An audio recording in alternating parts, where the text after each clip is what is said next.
Hello everyone, and welcome to Gear-Splaining. Today we're going to cover the sequencer section on the Dreadbox Typhon. The Dreadbox Typhon sequencer is badass. It's easy to use.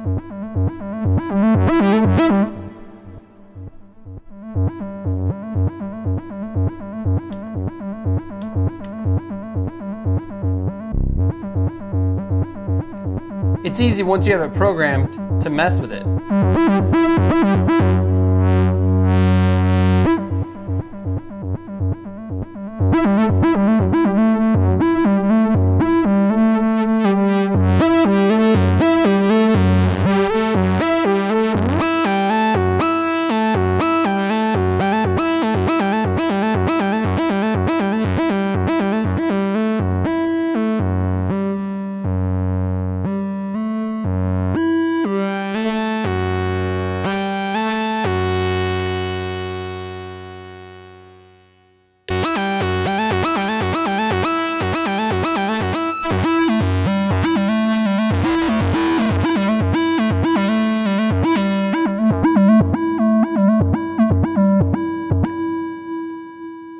We're going to show you how to do all that today.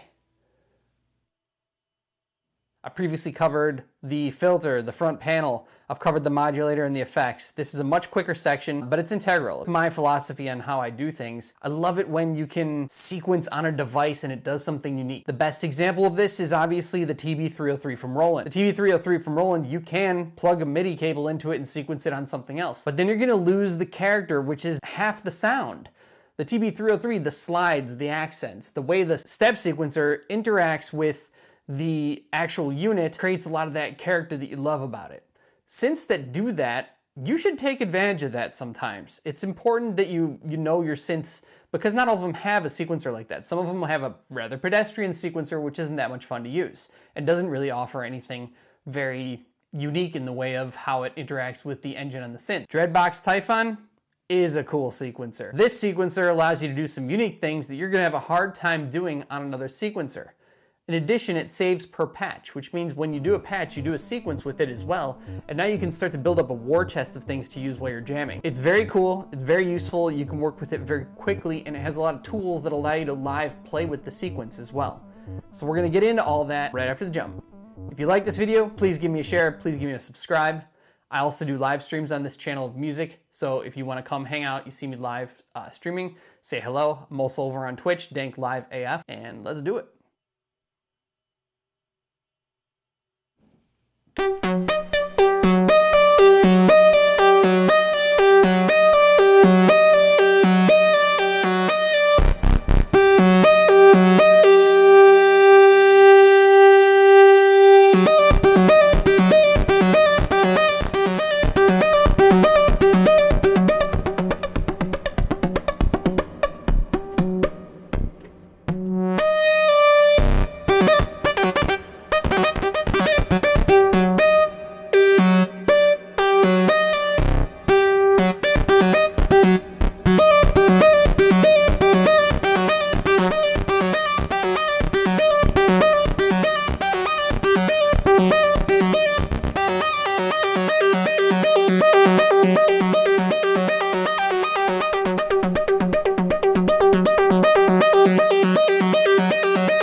All right, let's jump right into it. We have a sequence set up, but we're going to actually load up a brand new one.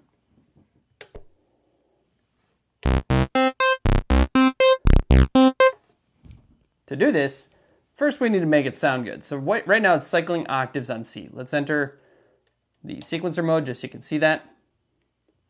Step 1, 2, 3, 4. It automatically defaults you to 4 steps.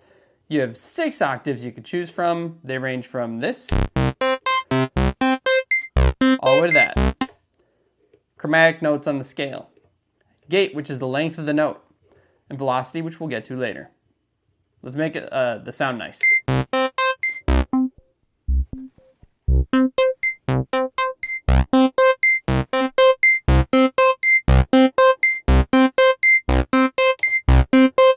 Put a pinch of verb on there. A little bit of chorus.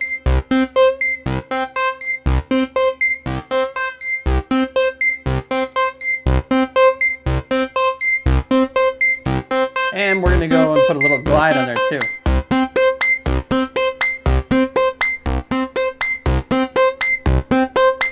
Okay, back into the sequencer now. We're gonna do 4-step sequence right now. So slider 1 does the steps, just advances through them. Slider 2, octave, note, gate, velocity. Toggle, and you get into the parameters for the sequencer. So this is not the sequence itself, this is the parameters for the sequencer. That's the length, the number of notes in the sequence. DVS, which is division, right? So this is a clock divider for how fast your sequencer is gonna go. Probability, so 100% means exactly what your sequence plays. And then as you turn it down, this affects every single note. And swing. 50 is no swing, 75 is all the swing. Once you start going up, you start going the other direction, so it only gives you that range.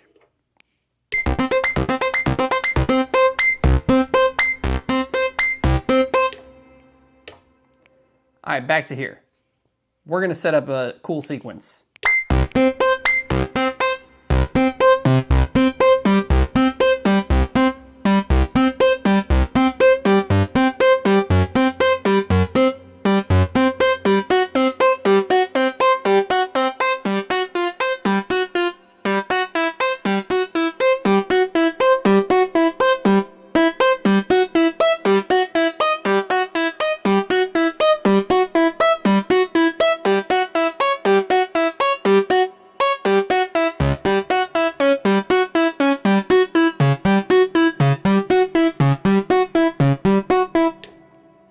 All right, I'm also gonna tie everything, right? So gate goes from rest all the way down, tie all the way up top. I'm gonna do that to every note on here. The tie means that when a new note hits, the envelope is still triggered, but the note is officially still putting out note on and then note off, note on immediately. The whole time there's a note playing. So I'm gonna tie everything. See how fast this is? It's fast, but also deliberate. You're not gonna be able to do this in a jam session unless you get very good with it. You're gonna have to practice it. The best thing to do with this instead is to really learn how to jam it. By which what I mean is get your sequences set up and then learn the things that you could do to the sequencer to make them awesome. We'll get into that. It's all tied now.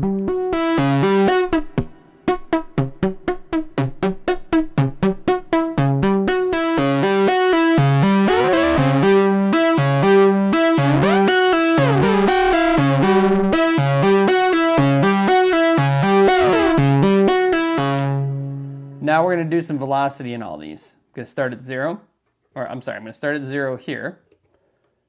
Number 2, I'm gonna bring up to like 25, 3, 75, whatever. Doesn't need to be scientific.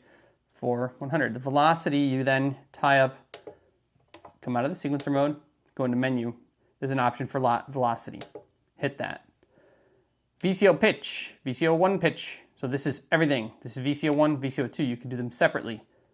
VCO wave. You know what? We're going to put a little on there for wave. This is depth of how much that velocity is going to hit that. VCO level. This is like volume. So you put this up, it'll get progressively louder. Low cut. No, but I'm going to put a little high cut on there. Not much. Just a little. Resonance. Envelope generation level. More velocity, more envelope generation. It's cool. Turn that down a little. Filter frequency modulation level, let's add some spice. VCA level, this again will do basically volume. Don't want to put too much on there. You can do the 3 custom modulators. And you have a bunch of modulation and parameter targets you can do as well. I'm going to do FX3 mix, just a little bit. The idea is I want to hear it, but I don't want it to make major changes.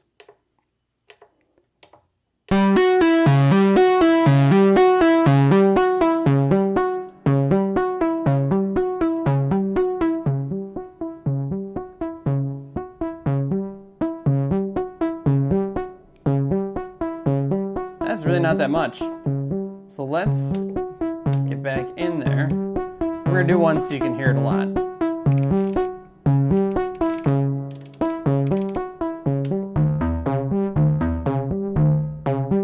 So what I did was I took VCA 1 pitch and I put it up to 24. Turn it back down.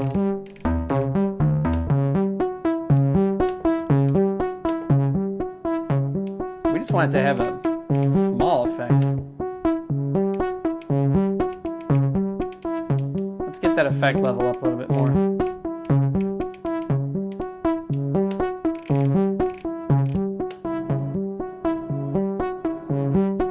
Hear the reverb swelling? You can sequence that with the velocity. All right.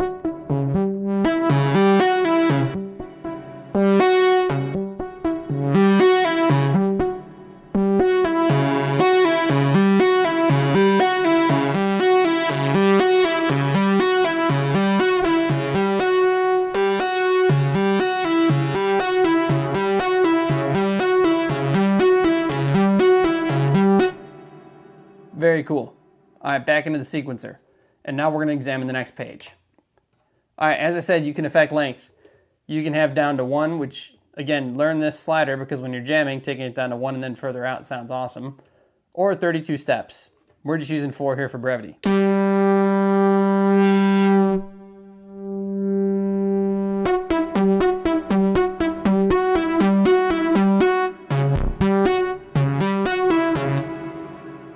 DVS is the division, it's the time of a division. Move it around, change the speed.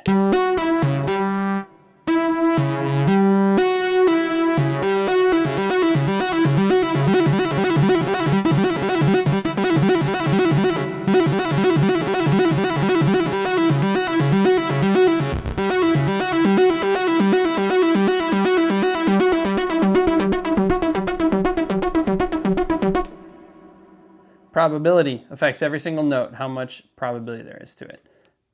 So we're going to turn it way down and up.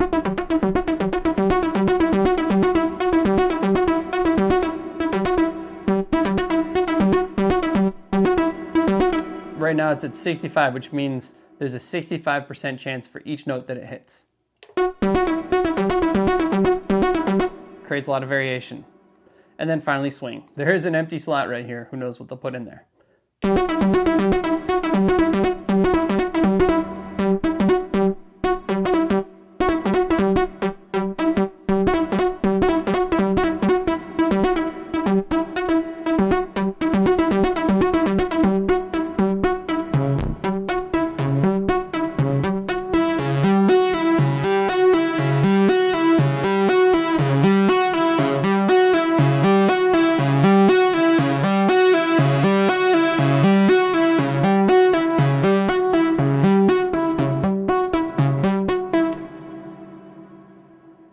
That's it. That's how you do the sequence. Saves for the preset. So you save the sound you make with the sequence you create for it. That's all there is to it. Okay, but there's another piece to this, and this is important to know. Within the modulators, there's one modulator that doesn't go unless the sequencer is running. Now, if you're sequencing with something like Ableton or an external device like a Deluge, Octatrack, Akai Force, something else is providing clock and sequencing it, sending notes to this, you're not going to run the sequencer. But if you sequence on here, you can still receive clock externally. And as long as the sequencer engine is running, this modulator will also run. We did not cover this modulator in the previous video, in the modulation video. The reason why is because it didn't run, because we had it sequencing off of another device. Okay, so this is a lot like the velocity where you are able to pick steps and sequence them. So we're going to go with, we have a 4-step sequence, we're going to do a 3-step step sequence to make it pretty interesting. First slider is the number step, and then the number of steps. Second slider is which step you are on. We're doing 3. And then what it is going to modulate, and then level, which is depth. And we're going to do something cool. CV is both oscillators tuning. CV1 is oscillator 1 and CV2 is oscillator 2. We are going to try to sequence oscillator 2 paraphonically. Let's listen.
Your mileage may vary, but the point is now you have two sequencers that you can use in order to create some insane sounds, and if you're very careful with it, you can really create something beautiful.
And that's how the sequencer on Typhon works.